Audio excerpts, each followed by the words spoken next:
Hola a todos y bienvenidos una vez más al podcast donde hablaremos sobre qué son las ONGs y la acción humanitaria y todo el mundo del sector humanitario y del desarrollo. Hoy estoy con Jairo Paizzano, un queridísimo amigo mío con el que he tenido la oportunidad y el privilegio de trabajar. Bienvenido, Jairo. Efectivamente, tuvimos el privilegio de ambos lados. Trabajé con Andrea en Venezuela, hicimos un equipo muy chévere. Y nada, estoy contento también de estar aquí. Gracias por venir. Os pongo un poco en contexto. Jairo es un experto en seguridad alimentaria y medios de vida. Ha trabajado en muchísimos países alrededor del mundo, en todos los continentes, diría yo, ¿no? Menos Oceanía. Has trabajado en todos. Sí, bueno, solo decirte que la palabra experto me da un poco de... Bueno, un poco hago la broma, ¿no? Lo de los expertos es una manera de hablar, una manera de presentarte y a veces Sí. es más marketing que otra cosa. Pero bueno, sí, he trabajado, creo que sí, todos los continentes. Estuve en África por mucho tiempo, en América, también aquí en Europa, muy En corto, Asia en Asia y sí. y en Oriente Medio, ¿no? Claro, Oriente Medio, ¿no? Que es como, no sé, África es Oriente Medio, un poco Eurasia, ¿no? Sí. Exactamente, sí. Pues sí, sí que es verdad que hemos hablado muchísimas veces de la palabra experto y yo creo que también, lo que también hemos hablado muchas veces, que quizás podemos hablar en otro podcast de todo este tema, porque es un gran tema y es como la cultura de infravalorarnos o no dentro de todos los años trabajados y qué es realmente ser un experto, ¿no? Que va mucho también con la cultura. Exacto. También hispanohablante, judeocristiana. Pero bueno, hoy hemos venido aquí a hablar de la seguridad alimentaria. Yo considero que eres un experto, tienes más de 15 años de carrera, en el que sobre todo yo creo que un experto es una persona que vive muchas experiencias y que es capaz de aprender y mejorar su forma de trabajar, de interactuar con las personas para poder hacer su trabajo mejor, ¿no? Yo creo que eso es mucho más un experto que una persona que quizás no ha experimentado tanto la interacción humana. Sí, me convence. Te convenzco, genial.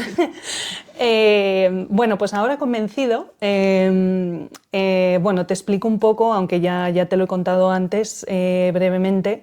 Dentro de este podcast la intención que hay es poder explicarle a las personas que no han tenido la oportunidad o que no conocen muy bien el mundo de las ONGs, el mundo de la acción humanitaria, qué es lo que se hace, cómo se trabaja allí, cómo se llega allí, pues explicarles un poco, poquito a poco en todos estos podcasts cómo trabajamos o qué es lo que se hace en cada uno de nuestros sectores, ¿no? Ok.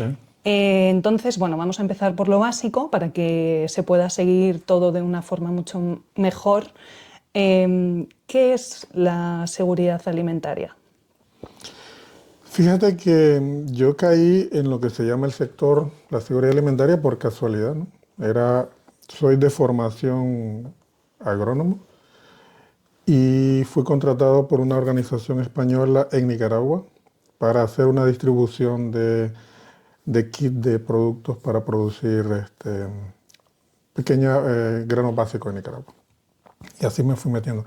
Ahora, la seguridad alimentaria, para darte rápidamente un concepto, viene de la FAO y se originó como en los años 70. No ha cambiado mucho, porque al final creo que es un concepto que lo abordan de tres pilares. Es ellos lo dicen mucho, que es el estado donde una familia tiene para consumir suficiente alimento, que sea culturalmente aceptable y que sea a lo largo de todo el tiempo.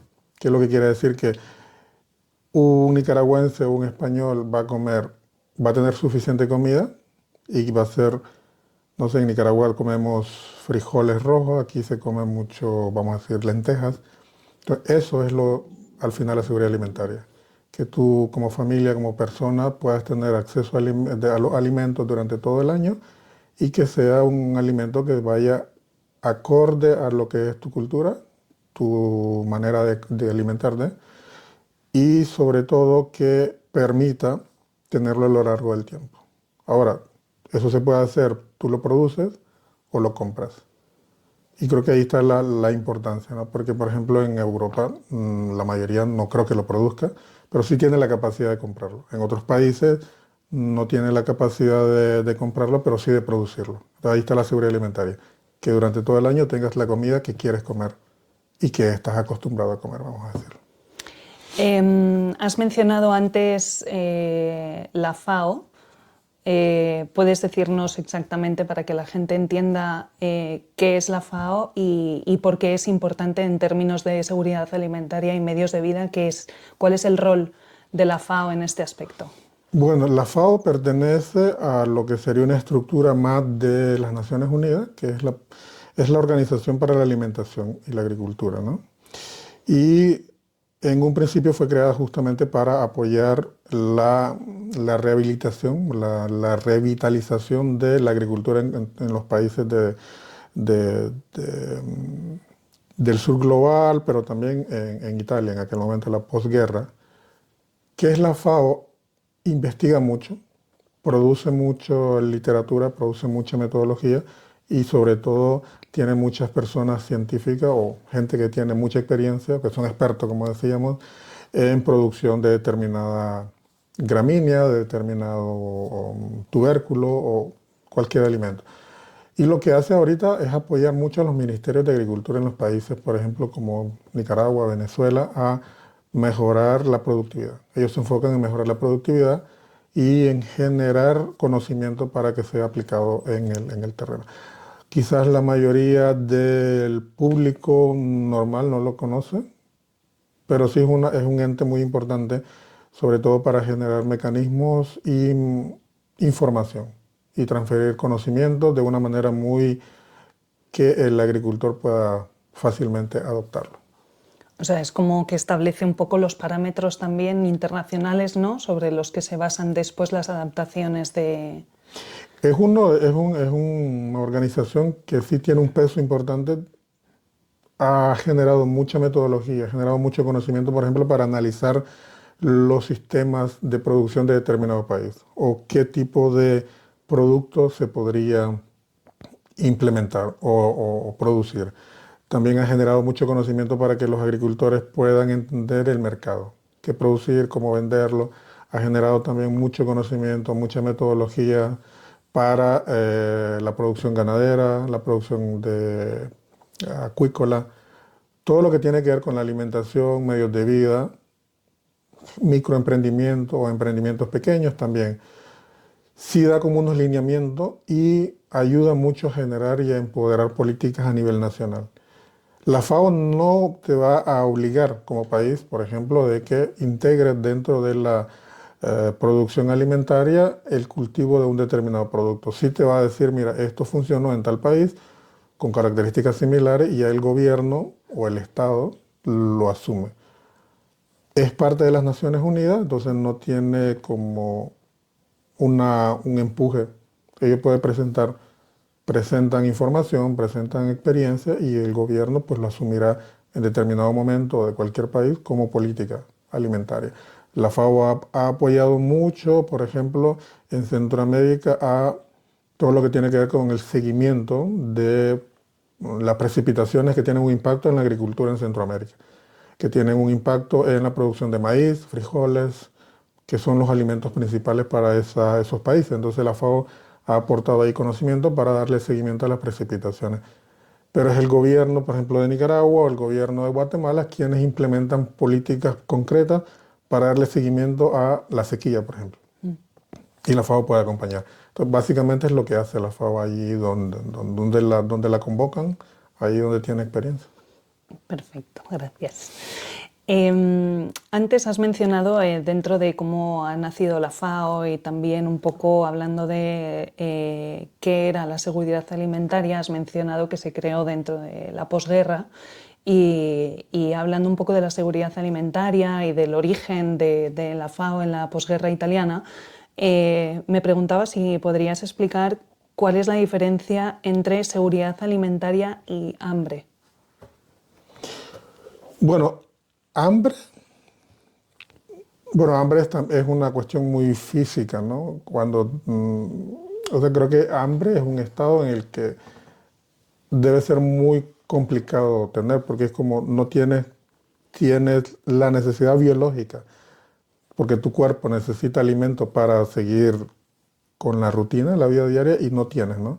Entonces, el hecho de que no tengas acceso cero a la alimentación, eso se le puede considerar hambre. O sea, cuando una población, un número de familias está en una crisis de hambre, es porque donde están no hay con qué alimentarse. Todos los recursos que probablemente tenía se han evaporado. No hay ni la capacidad de producirla ni la capacidad de acceder al mercado. La seguridad alimentaria es un concepto más, vamos a decir, teórico para asegurar que todas esas familias, o las familias en general, no lleguen a esa condición de hambre, que tengan siempre la capacidad de producir su alimento o de acceder a los alimentos, ya sea a través del trabajo que hagan el gobierno o una organización no gubernamental o una fundación. Pero el hecho de asegurar que estas familias no tengan hambre, diría que es la diferencia, ¿no? La diferencia es cuando tú tienes hambre y no puedes, nadie te puede acceder. Por eso en el trabajo de la ONG a veces se habla de poder acceder a las familias, porque lo principal que se lleva es la alimentación, porque digamos que hay un grupo de familias que fueron obligadas a huir y llegan a un territorio donde no hay nada. Entonces, tienes que llegar ahí para lo primero que hacer es distribución alimentaria.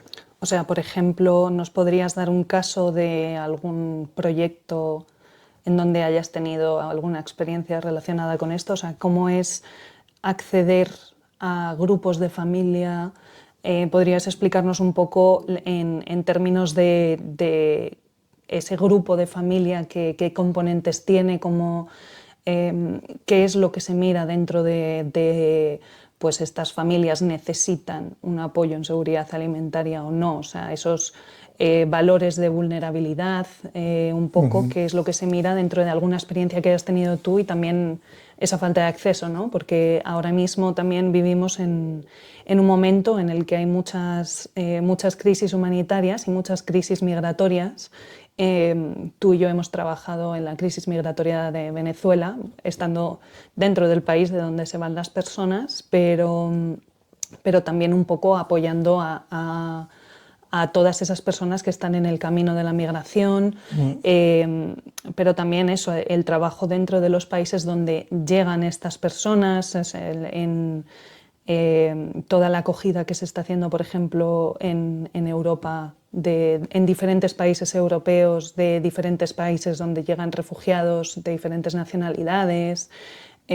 Porque al final yo creo que también muchas veces dentro de todo el mundo, de todas las ONGs y todo, incluida la seguridad alimentaria, a veces cuando hablamos de este grupo de familias o esta falta de acceso a los alimentos, yo creo que muchas veces uno se imagina en mitad del desierto del Sáhara que no hay nada de alimentos, o te lo imaginas en la jungla del Dairén, que son árboles frondosos y te imaginas más a serpientes que te pueden comer más que los alimentos que puedas tener ahí dentro, que son diferentes tipos de personas y diferentes formas de acceder a estas personas, ¿no? Una persona que está en un asentamiento o un campamento de refugiados, una persona que está en movimiento, una persona que ha llegado a un país nuevo, y dependiendo del país cómo se accede a estas familias y qué valores hay, ¿no? Porque me imagino también eso, que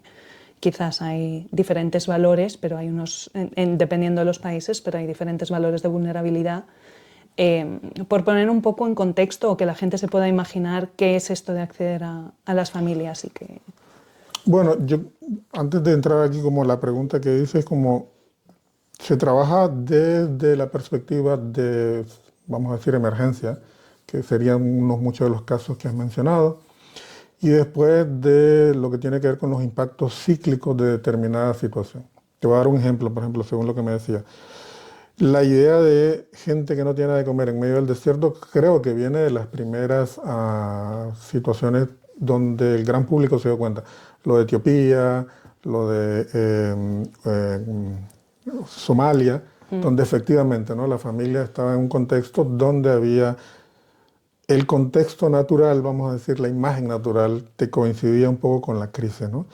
Sin embargo, después hay lugares donde las familias, por cuestiones de conflictos, por cuestiones de una crisis institucional o económica en tu país, vas en un camino muy frondoso, como el que hablabas, y no tienen acceso alimentario. Ahora, en ambos casos, o en Guatemala, donde tienen la familia que vive en el corredor seco, en Chiquimula, por ejemplo, están en su casa. O sea, tienen determinado momento, tienen alimentos, tienen la capacidad de producir, pero de repente llega la sequía y no llueve en el momento que sembraron y el próximo 6 meses no tienen que alimentarse, porque se han consumido todo lo que ya tenían en las reservas y ya no tienen la capacidad porque todo lo que habían sembrado pues no germinó. ¿Qué características tienen todas? En todos estos contextos de esas familias son básicamente, tienen una incapacidad de poder comprar. Tienen una familia muy numerosa, vamos a decir, con niños, o no numerosa, pero tienen niños, gente mayor, o son lideradas por mujeres. Son familias que llegan a entornos desconocidos, como tú dices, porque, claro, tú te mueves de un país a otro y te cambia toda la realidad. Entonces tú puedes estar en la mitad, no sé, tomamos el ejemplo de Guatemala o de Nicaragua en pleno Ciudad de México o en Bogotá, pero no tienes dinero para comprar, no tienes redes sociales que te permitan y te dan la alimentación. A eso le llamamos, como vamos a decir, acceso, ¿no?, de manera general. Pero toda esa familia tiene la vulnerabilidad de que, bueno, están huyendo de algo, no tienen sus redes sociales, tienen grupos con niños, muchas veces que son liderados por mujeres. Son familias también que probablemente coman una vez al día con lo que consiguen. Son personas que en ambos casos son propensas a lo último que tienen es pedir en la calle o tener también, están expuestas mucho también a hacer actividades que los pueden poner en peligro. Por ejemplo, si vas huyendo y vas de un país a otro, puedes caer en redes en las que te puedas prostituir, te puedas obligar a que hagas Sí, un delincuencia, a poco robar. mafias, ¿no? De Exactamente. diferentes. Entonces, ese es el tipo de vulnerabilidad de gente que se está moviendo. Después, si son familias que están en territorios donde cíclicamente les afecta la sequía, cíclicamente les afecta las plagas. Son familias que generalmente tendrán un ciclo de 2 o 3 años o un año en que, por su condición socioeconómica, de que no pueden generar suficiente dinero para ahorrar y poder prever que dentro de 2 años vendrá la sequía, pues van viviendo el día al día, como le decimos normalmente. Son familias igual, en circunstancias con un número de 5 o 6 en promedio de miembros de la familia. Son personas que en el caso de los que están en territorios que son afectados por sequías o plagas o inundaciones, generalmente viven en lugares donde la tierra no es la mejor, no son planas, sino son más tierras en pendientes. Muchas de las familias no tienen titularidad de tierra para producirlo y también tienen que estarse moviendo. Eso también les evita tener capacidad de ahorro o crédito y se endeudan. Esa es otra característica que tienen estas familias. Pues claro, tú vas generando dinero para el día a día y llega un momento en que todo tu dinero es para comprar alimentos. Entonces, cuando llega una crisis, tienes que echar a mano de las deudas. Y eso tú sabes, ¿no? Más tienes deuda, tienes que pagar, más críticas se vuelve tu situación. Digamos que la característica en general son familias que no tienen la capacidad de generar suficientes ingresos, tienen un número grande, en promedio 5 o 6, incluso más, de miembros de sus familias, con niños pequeños, incluso con ancianos, con personas con discapacidad también, y se hace más vulnerable esta familia si es liderado por una mujer cabeza de hogar. En resumen, diría eso. Bueno, bastante bien resumido para todo el contenido realmente que hay ahí detrás, ¿no? Porque Claro. al final se puede tirar también tanto de esa deuda que al final hace que afecte a otras partes importantes que tienen que cubrirse dentro del hogar, como son, por ejemplo, medicamentos para las personas mayores o personas con algún tipo de enfermedad o discapacidad, la educación Claro. de los niños, todo lo que engloba, ¿no? Una de las cosas que se ve a veces es como cuando tú haces, como vamos a decir, un análisis de seguridad alimentaria en un contexto de familias donde han sido afectadas por la sequía. Igual puede ocurrir para cuando vas a un lugar donde las familias se han desplazado por un conflicto o porque les ha caído, sí, alguna crisis, ¿no? Lo primero que evalúa es cuántas personas tienen y cuántos están alimentándose, o sea, 3 veces al día, 2 veces al día. Generalmente estas familias van a decirte 1 vez al día. O sea, los parámetros de máxima vulnerabilidad es que tú estás bien si tienes para alimentarte 3 veces al día X cantidad de calorías, ¿no? Durante todo el día. Sí, bueno, hay 2 niveles, por ejemplo. Cuando una familia o un territorio se va a hacer análisis porque hay una cuestión de vulnerabilidad ya, porque hay una crisis, ocurrió un desastre o están siendo afectados por algo, lo primero que entiendes o buscas entender es qué están comiendo desde el punto de vista de la seguridad alimentaria, porque es Exacto. lo primero, ¿no? Después hablamos de, según los estándares, son 1.200 kilocalorías por persona. 2.200. 2.200. No, No, pregunto. 1.200. 1.200 1.200. 1.200. kilocalorías, entonces, pero eso lo ves un poco después. Lo primero que ves es si la gente está comiendo, está ¿Y qué es lo que entrando, y está que comiendo, no? después viene un segundo análisis qué es lo que está comiendo, ¿no? Porque una cosa es que te digan que están comiendo todos los días frutas que están recogiendo en el campo o que están comiendo todos los días solo arroz o solo pasta, perdón, o solo papas o patatas o un determinado tubérculo. Y claro, ahí empiezas a ver que sí, se están llenando, están sobreviviendo, pero la diversidad alimentaria que necesitamos para tener una vida saludable no la están llenando. Exacto. Pero eso es otro nivel. Lo interesante que quería volver es lo que me preguntabas, lo del acceso, ¿no? Se habla de acceso muy concreto, porque en algunos lugares hay determinados grupos de familias que entran en una dinámica donde el conflicto o el Estado o el gobierno pertenecen a un determinado sector de la población o están mal vistos, ¿no? Porque hay familias que se están moviendo y llegan a un país donde no son bienvenidos. Entonces siempre van a haber obstáculos.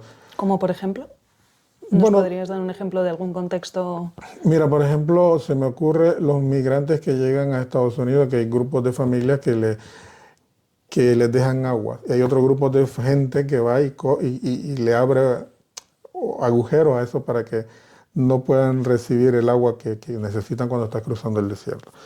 En Bangladesh, por ejemplo, están los Rohingya que llegan huyendo del país vecino De Myanmar. Myanmar y también no son bienvenidos. Igual se les persigue, se les coarta todo acceso a la alimentación, ya sea a través de trabajo o simplemente evitando que una organización vaya y les distribuya alimentación.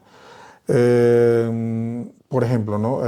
Ese tipo de cosas. Entonces lo que se dice es, las personas necesitan lo mínimo alimentarse. Entonces cuando se habla de acceso es, ahora si estás por ejemplo en Congo, ¿no? Y hay determinados grupos militares o paramilitares que no te dejan pasar para entregar la alimentación, que es lo mínimo, también se habla de acceso, porque lo que se quiere son salvar vidas en ese sentido. O si quieres apoyar medios de vida, también puede ser que en algún momento un país decida que esta área no se puede entrar. O sea, por ejemplo, para volver un poco a la tierra, al terreno, un poco más directo, como tú estás trabajando en una ONG en un país como experto o especialista en seguridad alimentaria y tienes que acceder a una zona, ¿no?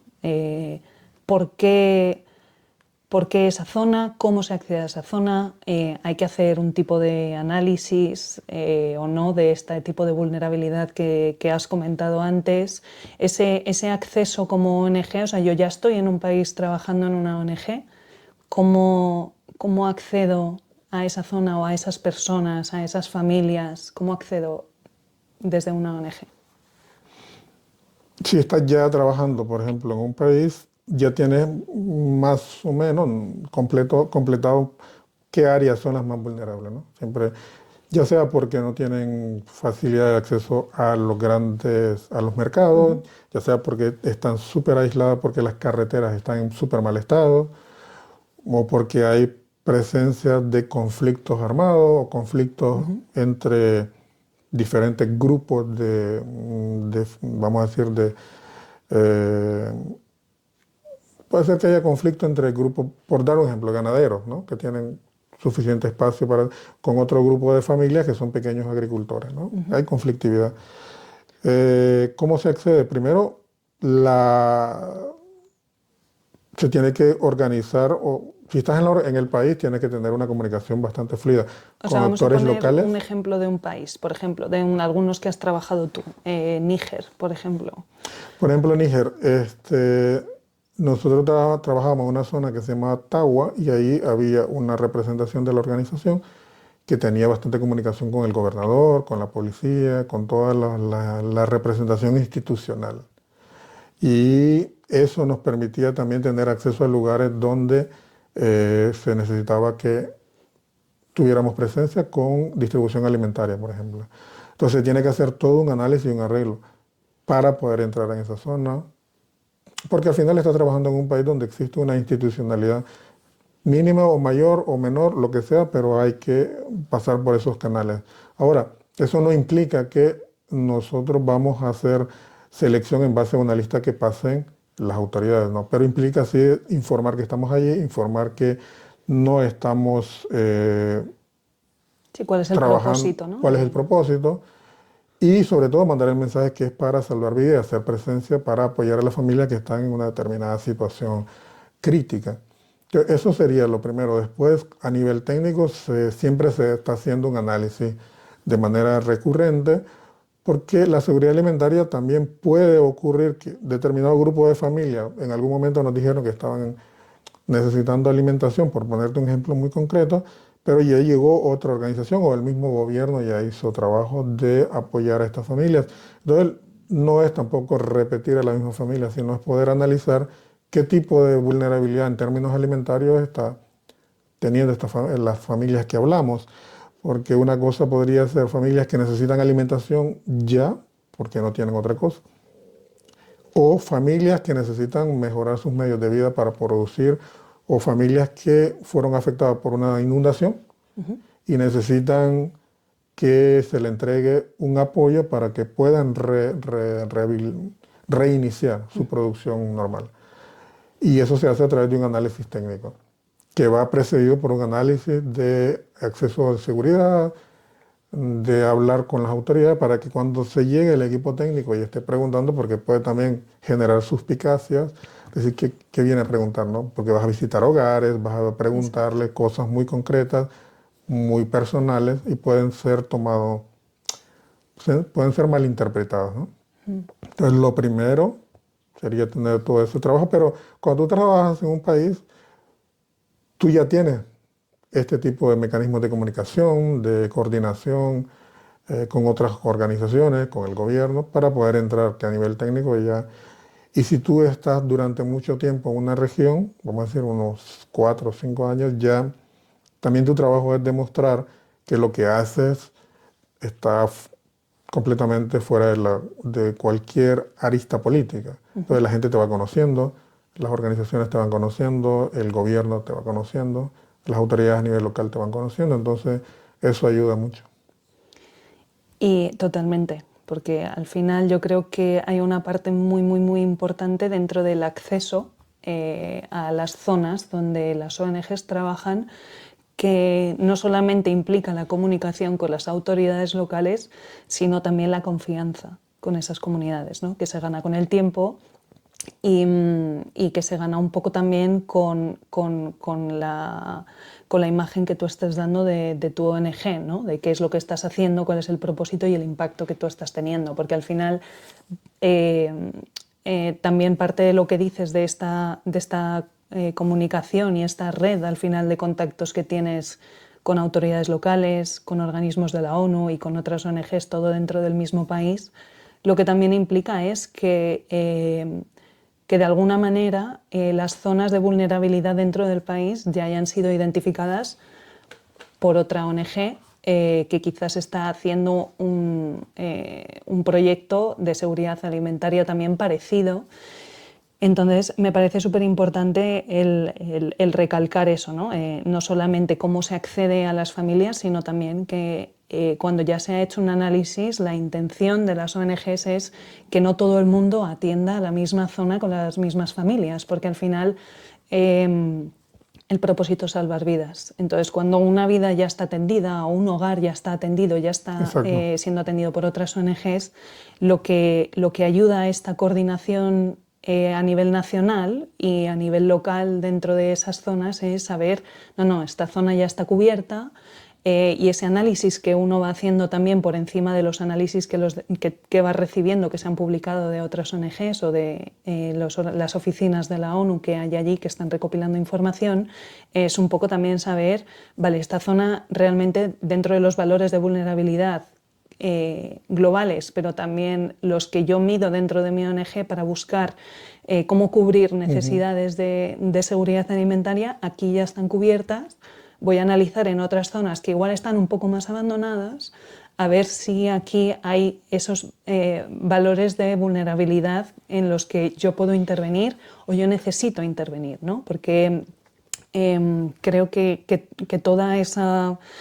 todo ese canal de acceso es muy poco conocido, a mí me parece de los mayores retos, porque al final creo que de los mayores retos del ser humano es saber comunicarse y comunicar la información adecuada. Entonces me parece que esta es una labor que hacemos muy bien. A veces falla, como todo, pero que hacemos muy bien las ONGs. Sí, en general creo que, y aquí creo que me gustaría remarcar el hecho de trabajar en una organización humanitaria. Hay un gran peso que cae sobre la imagen, o sea, la imagen recae sobre sus trabajadores, ¿no? Y ahí hay que poner el énfasis en los trabajadores del país donde estamos trabajando, Exacto. ¿no? Porque son ellos al final los que entienden bastante bien la cultura del país, la comunicación, y saben hacer este balance entre lo que se tiene como trabajo institucional y cómo se transmite y se comunica a los líderes comunitarios, a las autoridades, y son los que van generando la confianza, ¿no? En algunos lugares muchas veces está ligado también a la personalidad de la persona. Cuando los equipos ya se han constituido, entienden muy bien el trabajo, la comunicación fluye bastante bien. Aquí hay otro punto también que cuando se habla de una ONG que está trabajando, por ejemplo, digamos en Guatemala o en Nicaragua, ¿no? o en Níger, vamos a decir, o en Filipinas, quizás desde España se ve como que ahí llega la ONG, cae sola y empieza a con operar, aviones, ¿no? con aviones cajas de y todo. comida. Que quizás es una imagen que viene de la primera parte, ¿no? De cómo se trabajaba. Pero la realidad es que también hay que mencionar lo que nosotros llamamos en la jerga los clústeres, ¿no? Que son básicamente un poco lo que tú decías. En cada país, todas las organizaciones nos reunimos periódicamente cada mes por sector. Sector hablamos seguridad alimentaria, lo que tiene que ver con nutrición, salud, lo que tiene que ver con agua y saneamiento. Entonces, como que cada organización tiene especialistas en estos sectores, ¿no? Y cada mes, de manera recurrente, se hacen reuniones, todas las organizaciones que están en el país, a nivel de la capital del país y a nivel regional. Y ahí se discute todo eso, o sea, dónde estamos, qué estamos haciendo, qué son las problemáticas que estamos viendo. Entonces, por lo tanto, cada organización entra en esta dinámica donde recibe información y donde aporta información. No solo estudios, como lo que mencionaba, pero también el día a día. Por ejemplo, nosotros estamos en este sector, hemos visto tal cosa. Todo eso se comparte. Y eso va dándole también la perspectiva global a cada organización. O sea que cada organización entra en un país para engranar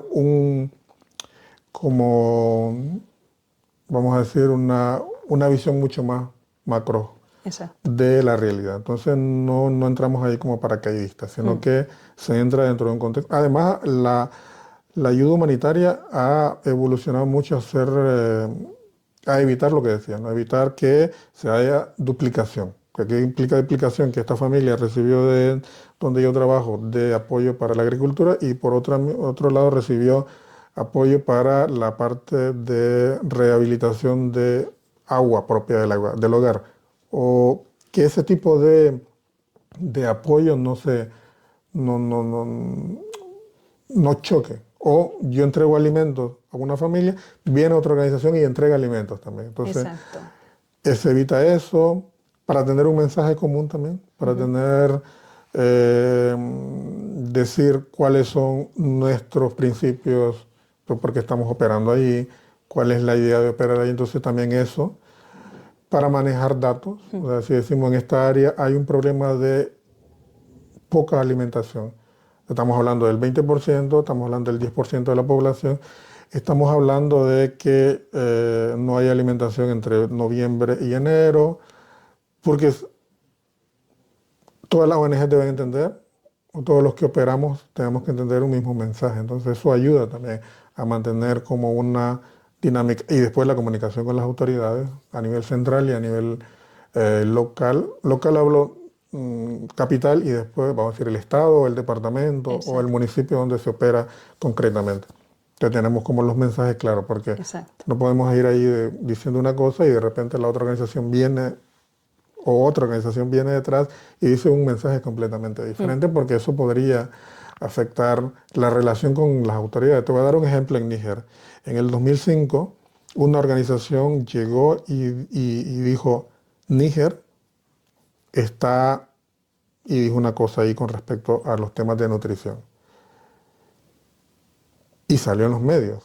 Y el gobierno lo tomó mal. Y todo el trabajo que se había hecho con manejar esta comunicación con el gobierno se fue al Claro, porque garete. además en comunicación con el gobierno tienes que tener en cuenta la cultura, Claro, las formas de comunicación que tienen allí, cómo transmitir el mensaje y es eso, el contenido del mensaje, ¿no? Que puede efectivamente. destruirlo. Al final todo tiene mucho que ver también con relaciones internacionales, con un poco de diplomacia, de negociación, que es a lo que tú dices, ¿no? De cuando hablabas de a nivel local y a nivel capital, un poco cómo se dividen la estructura de las ONGs, ¿no? Exacto. Tienes una oficina central dentro del país, que es la oficina del país, que es la que lleva todo este tema de la coordinación, lleva todo el tema de la negociación, de la comunicación con los organismos gubernamentales, con las autoridades, con las ONGs, con todas las otras oficinas, pero realmente hay muchas veces, porque sí que es verdad que hay ciudades en las que la capital también necesita apoyo, hay refugiados urbanos, hay problemas de seguridad alimentaria o de medios de vida dentro de la capital, pero normalmente son las zonas rurales más remotas donde están los proyectos, ¿no? Que son el nivel local del que hablabas, que es donde también Exacto. tiene que ir ese mensaje igual. Dentro de la misión, llamemos misión a toda la estrategia o todo el objetivo que tiene esa ONG dentro de ese país, ¿no? Exactamente. La, en principio, como decías, el trabajo que hacemos nosotros se enfoca en zonas más eh, alejadas, ¿no? De los centros grandes, de los centros urbanos grandes. Esto tiene que ver, creo que por la dinámica, ¿no? Por eso en muchos países ha habido mucha migración de las zonas rurales o periurbanas a las zonas más urbanas porque hay más trabajo, hay más Más acceso a acceso. los alimentos, hay una dinámica que hace que puedas tener mayor probabilidad de tener tus necesidades básicas completadas. En el caso de por qué la gente que se queda o la gente que decide seguir en las zonas rurales, hay dos elementos creo que son sumamente importantes y es en la mayoría de los países donde operamos, las zonas rurales tienen un gran un rezago con respecto a las zonas urbanas en términos de escuelas, lo que mencionábamos, acceso a salud, mercados, escuelas, todo. Y tiene que ver con las vías de comunicación físicas, que son Exacto. en la mayoría, están en mal estado. Entonces, por lo tanto, resulta complicado que todos los servicios lleguen y además son países que probablemente tienen una capacidad limitada para hacer inversiones en las carreteras, entonces todo eso va sumando, todo eso va sumando. También hay temporadas en que esas carreteras se vuelven intransitables, Exacto, se entonces quedan inundan. aisladas las poblaciones. Por eso estamos ahí.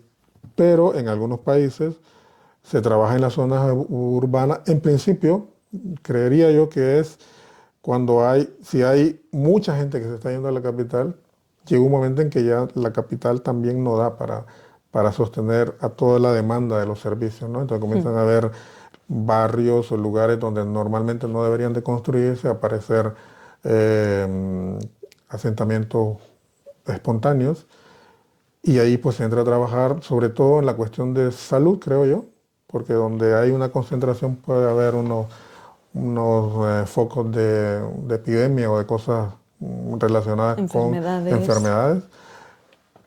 Se entra a trabajar también con la cuestión de cómo mejorar el acceso al agua potable, porque el agua potable está ligado también de una manera a la nutrición y a la seguridad alimentaria.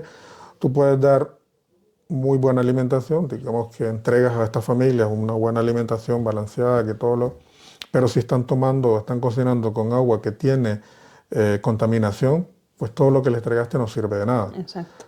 Porque todo va a terminar de manera que el cuerpo no absorba los nutrientes. Entonces se entra a trabajar también con cómo hacer limpieza de agua, o sea, potabilización de agua, construcción de puntos de agua, porque eso en principio también es la base para que se mejore la calidad de vida en esos lugares, así en la situación que estén. Pero en principio sí, son zonas rurales y zonas no abandonadas, pero sí rezagadas por todas las situaciones que te comentaba. Sí.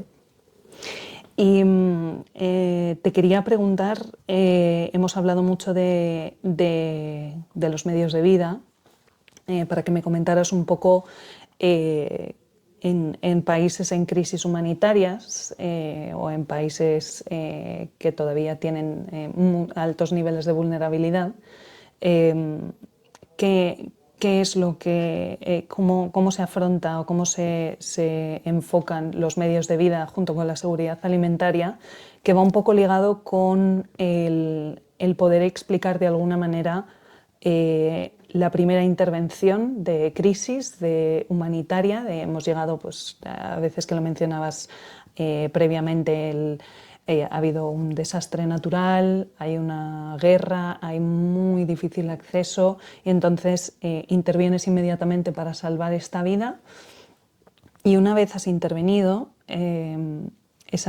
para asegurar esa alimentación, vienen también los medios de vida, que es lo que te provee esa compra que tú decías, o ese acceso propio, individual y tuyo a los alimentos, ¿no? A poder tú alimentar a tu familia y poder alimentarte tú a ti mismo. Entonces, ¿cómo se afronta el momento después de esa intervención de ayudar de forma inmediata dando alimentos?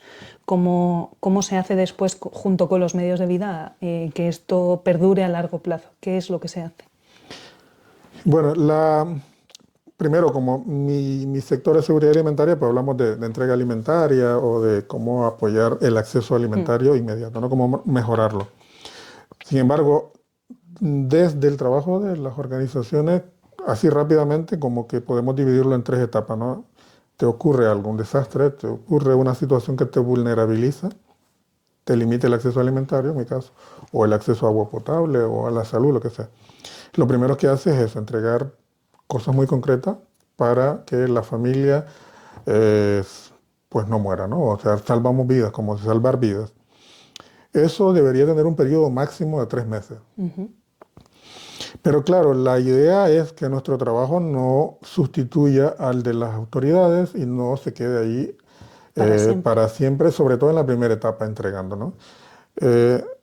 Se habla después de un periodo como de recuperación, que puede ir entre los 3 y los 6 o 8 meses, ¿no?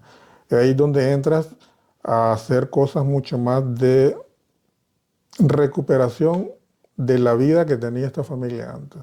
Ahora, los medios de vida, a partir de los 3 meses, creo yo, que se empiezan a trabajar, o sea, se empiezan a entregar elementos que permitan a esta familia recuperar su medio de vida, que pudo haber sido un negocio, que pudo haber sido producción de porcino, de cerdos, puede ser producción de gallina, puede ser agricultura, ¿no? Digamos que esta familia en los 3 meses perdió absolutamente todo, ya no tiene ni semillas para producir la alimentación o la producción del siguiente año. Todos los animales se le murieron, hubo una pandemia y se le murieron absolutamente todos, entonces sus medios de vida están completamente comprometidos. Entonces, una vez que hemos estabilizado a esta familia con alimentación o el acceso alimentario, se les comienza a proveer este tipo de apoyo. Si necesitas para la próxima cosecha semilla de frijoles, por ejemplo, frijoles rojos, pues se le entrega esta semilla. Una semilla que sea adaptada, una semilla que sea fácilmente, que venga del territorio, sobre todo que sea adaptada para que ellos puedan tener rápidamente su cosecha, que puedan vender o que puedan consumir o que puedan intercambiar. Entonces estamos hablando de esos medios de vida. Si alguien tenía un negocio que se puede dar en los lugares periurbanos, que su tema era vender y comprar productos agropecuarios, tomate por ejemplo, y que por la inundación o por lo que sea perdió todo, pues se le apoya con algún tipo de herramientas, formaciones o conexiones con el mercado o con préstamos incluso, hacer conexiones entre empresas o microempresas que dan préstamos para que pueda volver a rehabilitarse, o en algunos casos se le entrega también un paquete de ayuda financiera para que pueda recuperar esos medios de vida. Eso iría de los 3 a los 8 meses. Y 3 a 8 meses. 3 a 8 meses, diría yo. O sea, este ¿no? periodo en el que tú provees ese tipo de ayuda para que luego ya después... Claro, que ahí estamos hablando de recuperación fase. De la segunda fase y hablamos de medios de vida básicos. O sea, tú tenías un negocio, tú le apoyas con eso.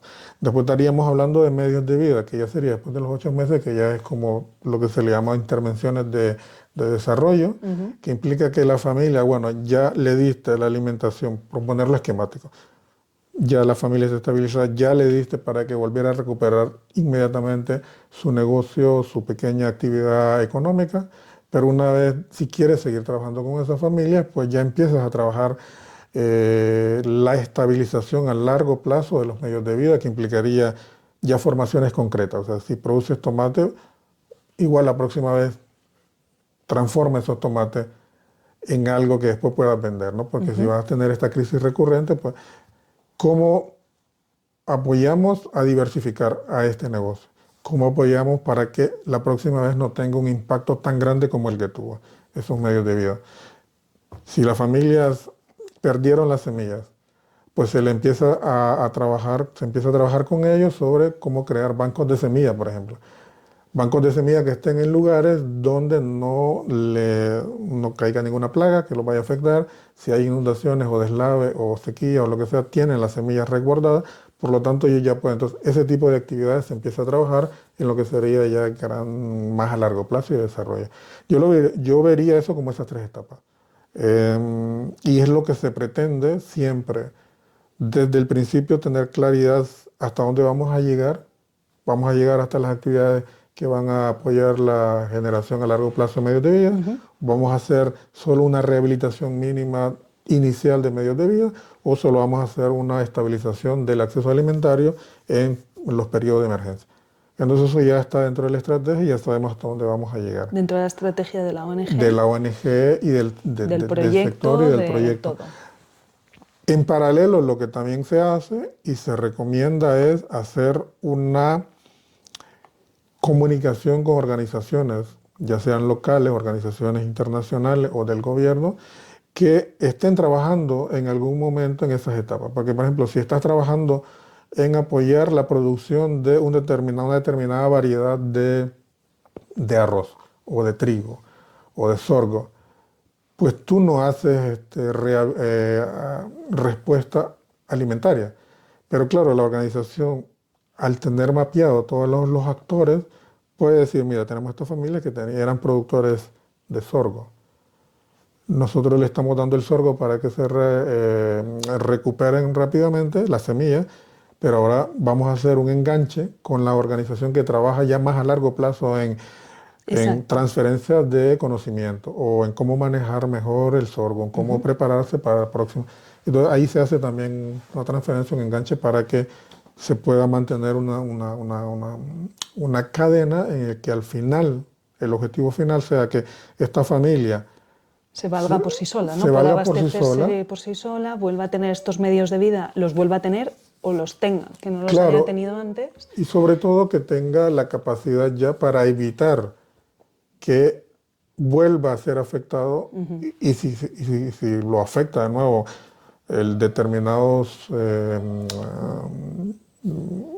no sé, desastre o situación, no lo haga de tal manera que lo vuelva a tener que retroceder hasta que necesite alimentación, que es lo que se llama otro concepto de la resiliencia, ¿no? Que son Exacto. las familias que tienen la capacidad de ser afectadas por un desastre o cualquier situación, pero tienen la capacidad rápidamente de poder volver a restablecerse por sí sola, básicamente.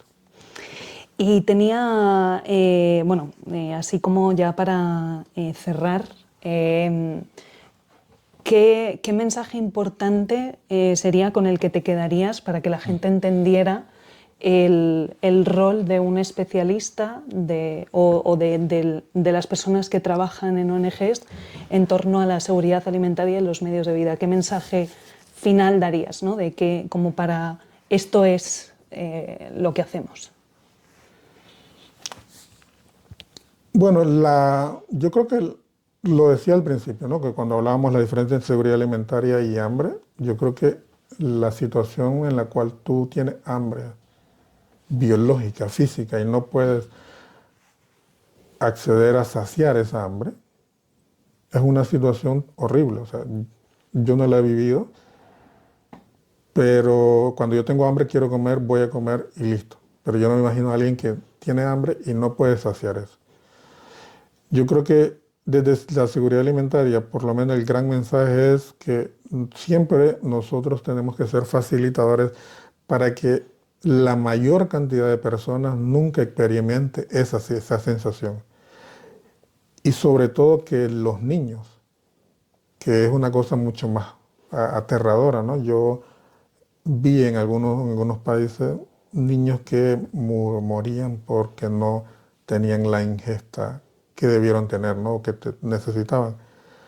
Yo creo que como profesional de la seguridad alimentaria, nuestro trabajo, antes que todo, es tratar de poner a disposición o de generar los mecanismos a nuestro nivel para que las personas puedan tener un acceso asegurado a la alimentación, ya sea porque logramos acceder hasta donde están esas familias, que las familias puedan tener la capacidad de tener medios de vida que les permitan afrontar y que permitan recuperarse rápidamente, y sobre todo ser un puente en poder intercambiar esos conocimientos. A veces puede pasar que, te voy a dar un ejemplo, hay unas comunidades donde la berenjena no se consumía, por ejemplo, pero la tierra y todo era bueno para producir berenjena. Entonces, ¿qué es lo que pasa? Y ahí tu capacidad con tus equipos para poder hacer una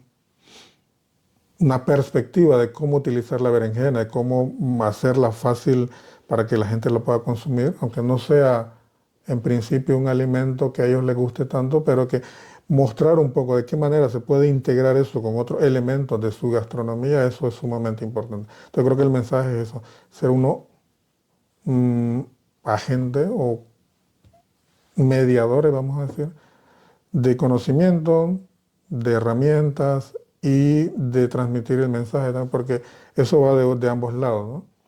De repente tú estás en un lugar, yo estaba en un lugar en el que no se había detectado de que había gente que estaba regresando a las comunidades cuando ya había pasado la situación.